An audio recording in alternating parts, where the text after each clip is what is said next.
key thing here is that by doing it on foot, it's more natural, you link to the land, you connect with nature. I'm talking about a journey which is something where you actually, the journey is part of the pilgrimage.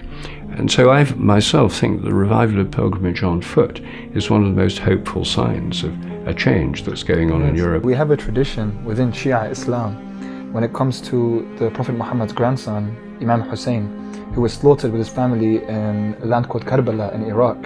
And every year on the 40th anniversary after the day of his death, we walk on foot for 3 days from his father's shrine to his shrine, which is about 80 kilometers. Last year, I think there were 20 million walking on foot. Wow. Yes, every year. Wow. Yes, and so me and John actually have been together.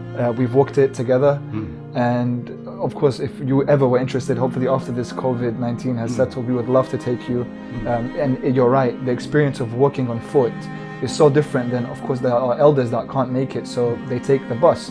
But they wait for us. They don't want to go into the shrine without us, so they wait for us at the edge of the town until we get there on foot after 3 days, and you're tired and you're hungry and you're thirsty, and then you walk in together, and it's the most emotional experience. We did a documentary. I'll send you a private link so you can watch it. It's called Arbaeen. We have a documentary on it, yes.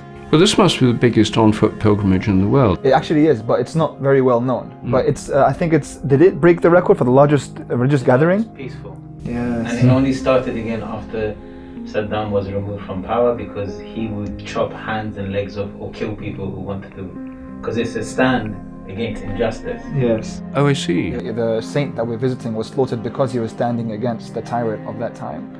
So they always took it as a symbol that when we walked to him, we would walk even if we had to sacrifice ourselves, and that's why it was banned for so very long. Well, I think that was one reason here too. You see, St. Thomas Becket, who was the Archbishop of Canterbury, who was murdered by King Henry II's knight, it became the most popular pilgrimage in England because he represented a religious resistance to secular power and tyranny and stuff. And so there was something subversive about this pilgrimage, which is one reason the king was so keen to abolish it.